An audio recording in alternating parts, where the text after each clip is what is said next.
G20 क्या है और भारत को क्या फ़ायदे मिलने वाले हैं इससे? देखिए बेसिकली 20 देशों का समूह है G20, जिसमें यूरोपियन संघ और 19 देश शामिल हैं। G20 में 20 देशों के विदेश मंत्री, वित्त मंत्री, सेंट्रल बैंक के अधिकारी और ख़ास तौर पर इन देशों के प्रमुखों द्वारा पर्यावरण, फाइनेंस, विकास, वर्ल्ड पीस और कई महत्वपूर्ण मुद्दों पर चर्चा कर हल निकालने की कोशिश की जाती है। कौन से हैं ये 20 देश? आइए आपको बताते हैं।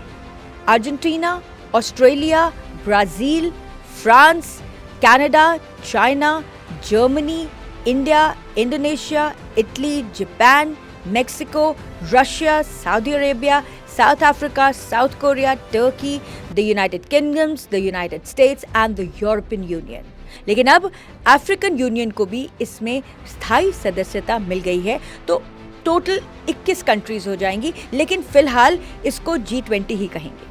यहाँ पर आपको यह बता दें कि G20 का कोई स्थानीय सचिवालय नहीं है। इसकी अध्यक्षता हर साल सदस्य देशों के बीच घूमती रहती है। इसका पहला सम्मेलन यूएस के वॉशिंगटन डीसी में 2008 में हुआ था और 2022 में इंडोनेशिया में हुआ था, और अब 18वां 2013 में भारत के हिस्से में आया है। इसका थीम है वासुदेव कुटुंबकम, यानी कि एक पृथ्वी, एक परिवार, एक भविष्य। One earth, one family, one future. फिलहाल सबसे बड़ी चुनौतियां जो G20 में चर्चा का विषय रहेंगी। नंबर 1, रशिया यूक्रेन वॉर, जिसका मुद्रास्फीति में दबाव बढ़ रहा है और मंदी और बेरोजगारी जैसे बढ़ते हालात की ओर इशारा कर रहा है। आइए अब बात करते हैं मेजबान देश होने के कारण भारत को क्या फायदे हो सकते हैं।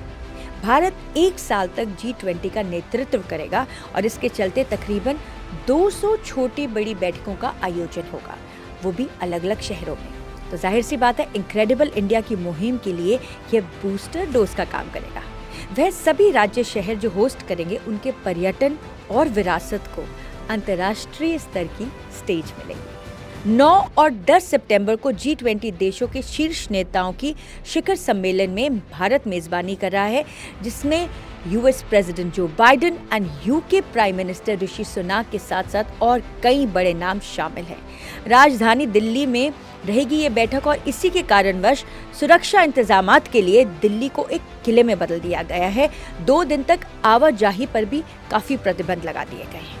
आगे आपको बता दें कि पहली बैठक 4 से 7 दिसंबर को उदयपुर में होगी। भारत उठाएगा यह खास मुद्दे। पहला, permanent seat in the United Nations, जिसके लिए भारत काफी समय से आवाज उठा रहा है, यानी कि यूएन में स्थायी सदस्यता की मांग। दूसरा, देश के प्रमुख 75 विश्वविद्यालय को जोड़ने की मुहिम, ताकि भारतीय स्टूडेंट्स को अंतर्राष्ट्रीय स्तर के अवसर मिल सके। नंबर 3, देश की छवि को और विशाल बनाने और भारत को अंतर्राष्ट्रीय स्तर पर और बुलंद करने का संकल्प।